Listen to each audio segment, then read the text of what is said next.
كل ست قامت بالدورين، كل ست قامت بدور الراجل والست. ما هو مش سهل اصلا، ما هي بني ادمه ولها مشاعرها ولها قلبها ولها معاناتها ولها ألمها اللي ما حسش بيه حد غير ربنا، ووجع قلبها اللي ما حسش بيه حد غير ربنا، وبتداري عليه عشان ما توجعش ولادها، وبتداري عليه عشان ما حدش يطمع فيها، وبتداري عليه عشان تبان قد ايه هي قوية، وهي من جوه ما يعلم بها الا ربنا.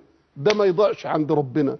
فسيدنا النبي بيدخل اول رجل تتحط في الجنة، اول قدم تخبط ارض الجنة، بجواره مين؟ كل ست قامت بالدورين.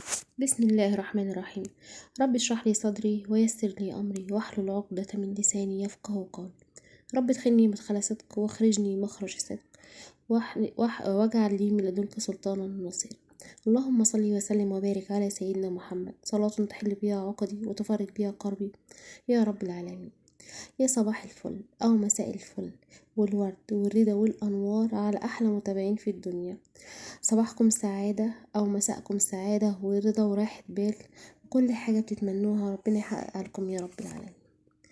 هنبدأ ونقول اللهم صل وسلم وبارك على سيدنا محمد وعلى آله وصحبه وسلم. دي تجهيزات تاني أسبوع للمدارس اللي هو فاكرين القشطة. أنا كنت عاملة لكم فيديو بالقشطة. بصوا أنا ما كنتش عاملة حسابي بصراحة إن أنا أصور دي كده بعد ما خلاص عملتها وحطيتها كمان في علبتها. بصوا القوام بتاعها وبتلمع حاجة بصراحة في الطعم، حكاية بأمانة. يا ريت يا بنات تجربوها، وإن شاء الله هحط لكم اللينك بتاعها في أول تعليق مثبت أو في الوصف، صندوق الوصف اللي هو ما بتدوسي على عنوان الفيديو بتضغطي عليه بيتفتح لك كلمات كده فيها صندوق الوصف. ان شاء الله هتلاقي اللينك بتاعها. هنا بعمل ايه بقى؟ الجبنه الكريمي او النستو او الكاسات، الجبنه القابله للدهن. هنا جبت كوبايه لبن مثلجه، طبعا مكان القشطه انا بعمل في الخلاط مره واحده.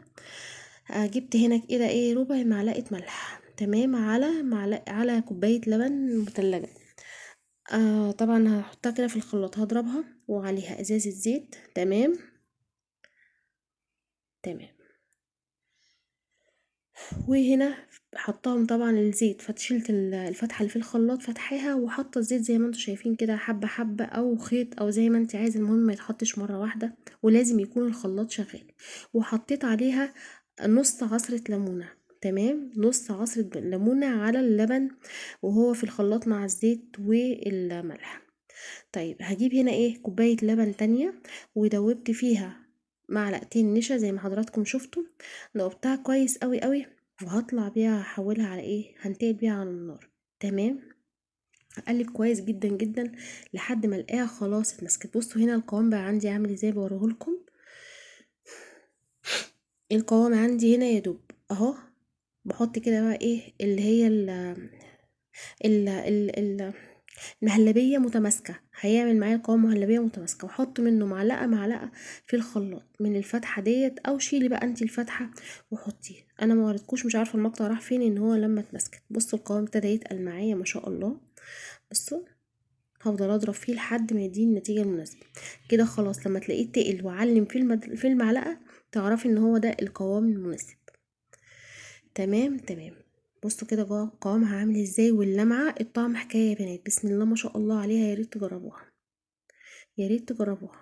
بصوا جميلة، عجبتني جدا جدا. انا مش اول مرة اعملها، بس انا بعملها المدارس، فقلت بقى انزل لكم ايه تجهيزات المدارس كده الاسبوع التاني. جميلة بصراحة، جميلة وموفرة جدا.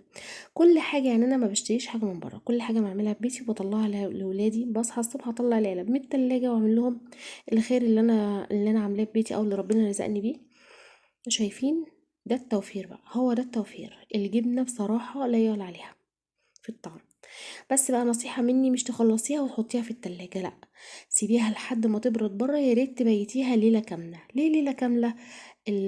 احنا حطينا الليمون على اللبن، هيعمل ترابط وهيديكي طعم الجبنة احلى، غير ما تحطيها في التلاجة. تمام، صدقيني وجربي بس التجربة بالطريقة دي.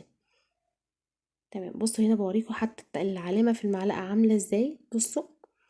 بصوا اللمعة كده غطيتها وركنتها. هنا انا عاملة المربى، آه ده كده 10 كيلو تين ما شاء الله، على كيلو ونص سكر بس، على ليمونتين. يعني انا كده ايه وقعدت اقلب فيها.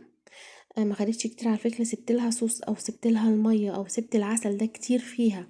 ليه بقى؟ لان انا لما بيتها كده في الحلة وتاني يوم ضربتها في الخلاط، لا في الكبة، وبقت كريمي زي ما بنشتريها من بره. هنا بقول لكم دي ليمونة، وانا كنت حاطة ليمونة تانية في الاول. تمام. تمام. هنخش بقى على تالت حاجة هنا، او رابع حاجة، النوتيلا. النوتيلا في البيت واحد، دي كوباية لبن ساقعة عليها كوباية سكر. شايفين انا طبعا شلت ايه الربع كده، يعني مش عايزاها متحلية اوي. دي معلقة نسكافيه اللي انا جبته ووريته لكم قبل كده في المشتروات عندي، بس اعمله سايب من اي مطحنة بن هتجيبيه قريبة منك، هتلاقيه متوفر دلوقتي في كل المطاحن. وعليه معلقتين او 3 معالق كاكاو اللي هو الاسباني، يعني رشة فانيليا سايلة. تمام. تمام. هنا مجهزة انا كوباية الا ربع زيت برضو على جنب. اروح اضرب المكونات دي في الخلاط بقى ضربة جامدة كده حلوة جميلة. الخلاط تعب معايا اول يوم ده. تمام. وهنزل بالزيت حبة حبة او خيط زي ما انت شايفة من فتحة الخلاط كده، والله ما بارك كله في كوباية واحدة، والخلاط كله ورا بعضه بالتناسب علشان ما تتعبيش. بصي اضرب خلاص كده، هو تقلب تضربي شويه وتسيبي شويه، هتلاقيها جميله جميله جميله بسم الله ما شاء الله فوق ما تتخيل. اجمل طريقه للنوتيلا، اجمل طريقه للنوتيلا بجد. بصوا القوام، وهوريكم كمان وانا بصبها في البرطمان بتاعها ده، البرطمان الكبير بتاع النسكافيه لو تعرفوه. انا بستخدمه طبعا في الحاجات دي. بصوا القوام، بصوا ما شاء الله اهو. شايفين ده؟ بس ممكن يكون البرطمان فيه حبة مية عمل اللون ده على جنب. هحطها دي لازم تتحط في التلاجة، هي والقشطة لازم يتحطوا في التلاجة، انما الجبنة اللي سبتها ليلة برا وبعد كده حطيتها في التلاجة الصبح، يعني وانتي بتصحي ولادك المدارس او بعد الفجر حطيها في التلاجة. هنا دخلنا على الحلاوة الطحينية. دي كوباية مية وعليها كوباية سكر. تمام. تمام. هنحطها على النار وعليها اللي هي ده ربع معلقة ملح ليمون. يعني بصي يا ريت طرف المعلقة، قللي عن الكمية دي وانا اللي بقول.